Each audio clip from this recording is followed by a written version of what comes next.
Yo, what's going on YouTube? Just JK and welcome back to my channel for another GTA 5 video, and in today's video we're going to be customizing and reviewing the brand new Karin Sultan Classic RS. Now, as you saw as we pulled in, it is in the sports category, and this is pretty much identical to the other Karin Sultan Classic we do have in the game, with two key differences. The RS version of it is only two-door and also got a wide body kit on it. But if you put these two cars side by side, you'll see how pretty much identical they are, with, like I said, the key differences being wide body and it only being a two-door. Go ahead and hit that like button so we can hack the algorithm and get more views. Thank you. But with all that being said, let's crack on with the build, and as always we're going to go to the armor and purchase 100% body armor, then we're going to go to the brakes and get the race brakes for the bumper, front bumper. So we've got a good amount of options for the bumper by the looks of it, and it looks like they actually do change it. Not a symmetrical bumper, that's really odd, and it's throwing my OCD right out of the window. I don't know how to react to that. I'm not a fan, Let's move on. The GT Mark II bumper, that's pretty awesome. And then we've got the drift bumper, which is also really cool as well. I actually really dig that. Let's go with the GT Mark II bumper. We can always change it if we really want to. Then we're going to move on to the rear bumper. So we've got 4 additional options for the rear bumper. You know, there's some nice options. Don't know if I want to go with the drift bumper, because hopefully we can keep just the singular exhaust tip. So we don't really want to be getting a bumper with a cutout, you know. So that was my point. But with that being said, let's go with the GT bumper. Then we've got the engines, we've got the engine block. You've obviously seen all these before, so I'm not going to bore you with the details, but I'm just going to come in and choose the one at the bottom. Makes it nice and easy. There we go. Then we've got the engine tunes. We are going to get the level 4 engine upgrades. Then we've got the exhausts. So we've got the chrome tuner exhaust, which is sweet because it stays as a singular exhaust. Same with the track, and then the chrome track. Let's accelerate so we can get rid of that smoke.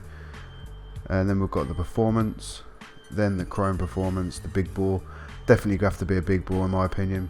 Or the chrome performance, that's pretty cool as well.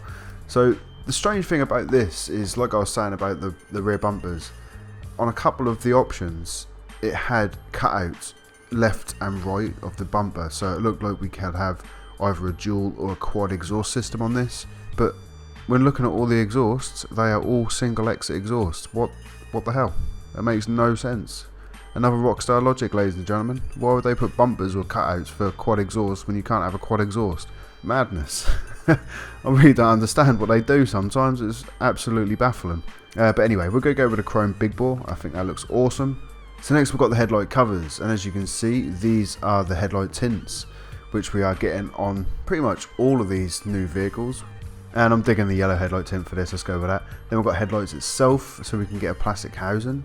Hang on, what's that changing? Is that on the inside? So that's behind the tint, whatever's happening there. Carbon housing. Yeah, so this is something that's obviously going on behind the actual tint, so we can't really see it.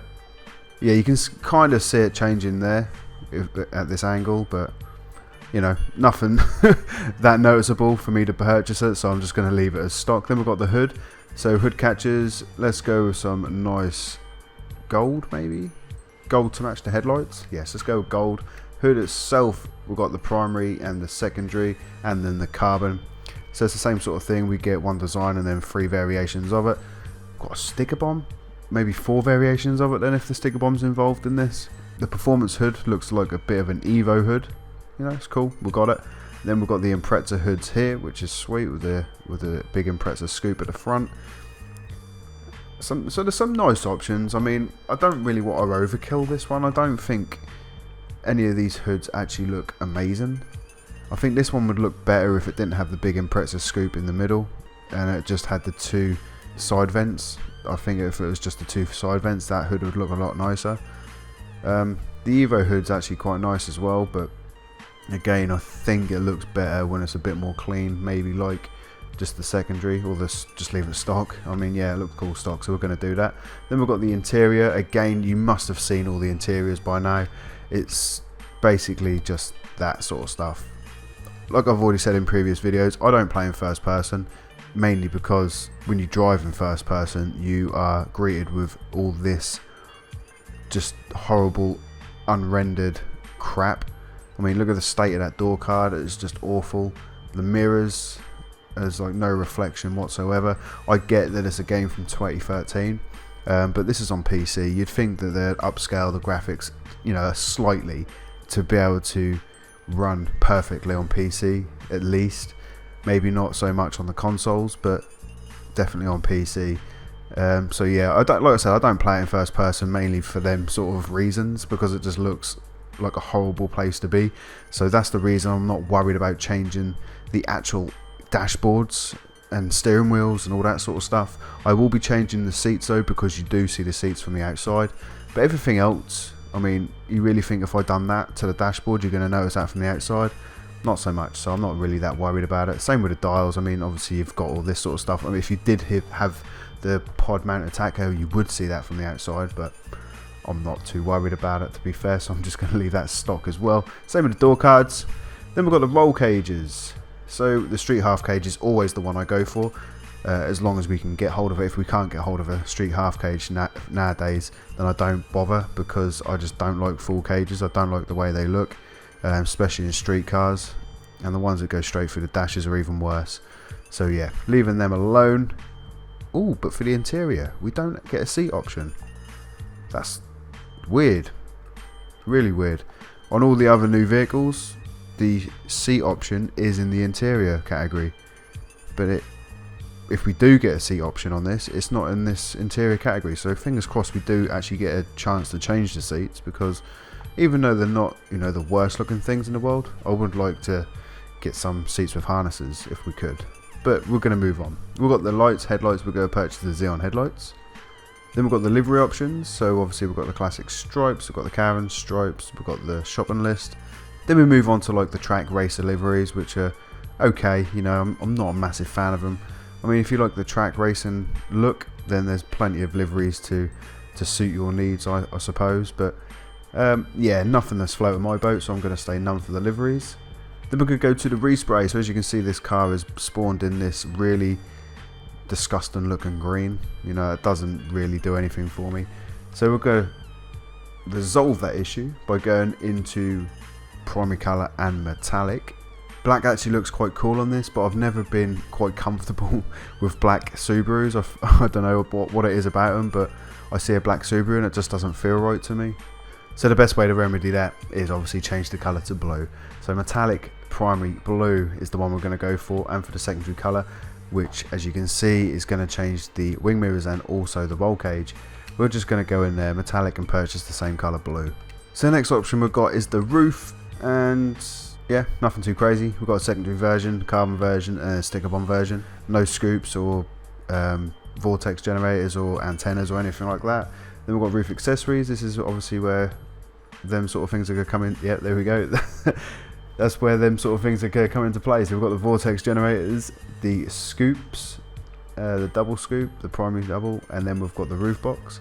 I'm not going to be purchasing a roof scoop for this. I do like that roof box though, to be fair. Not going to lie. I kind of dig that look. I think that looks pretty smart. Let's go with the roof box, something a little bit different. Then we've got the side skirts. Only 4 additional options for the skirts, which is surprising. I thought there'd be a little bit more. We'll go with the street skirt. Then we've got sun strips. So we've just got primary and secondary. Yeah, let's go with it. I think it looks okay with a sun strip. Spoilers. So as standard we get a very ugly looking low level spoiler. So then we move on to lip spoilers.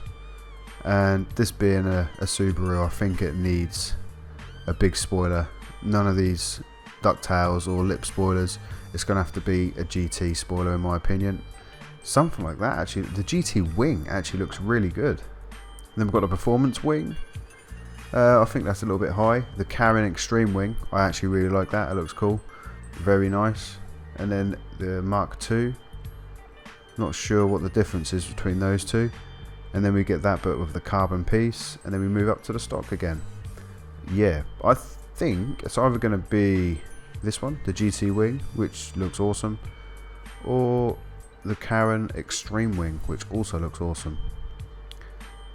Let's go with the Extreme wing, why the hell not. Got the suspension, hopefully this doesn't camber it out, which it does.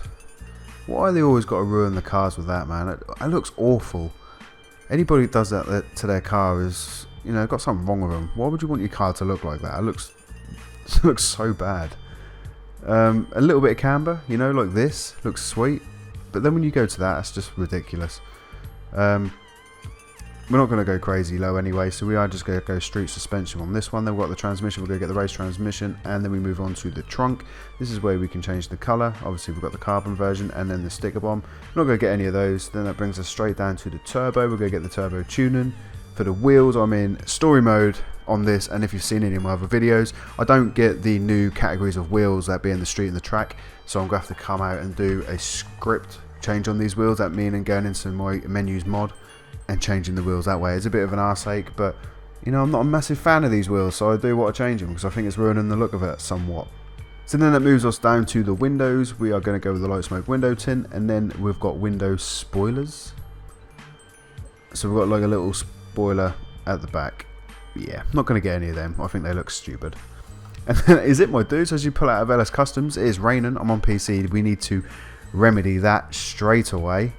So let's just get into a nice little spot, and then whilst I'm in the menu I can change the weather and also change them wheels. So there you have it, my dudes. We have sunshine and we have new rims. I went with the concave racer rims on this. I think they look awesome. So let's take this for a little spin and see how we feel about it. So straight off the bat, the acceleration feels a little bit sluggish, almost like the Cypher. You know, where it feels like it needs a little bit more of a kick up the arse to get to where it needs to be. But once it gets there, it will get there, because as you saw, we did just reach 100 miles per hour, which is awesome. Turn and circle is okay. It's not too bad. Not too bad. Swaying left to right, it holds the ground really nice. No drift whatsoever out of that. But yeah, I think it's going to be the same old story, you know.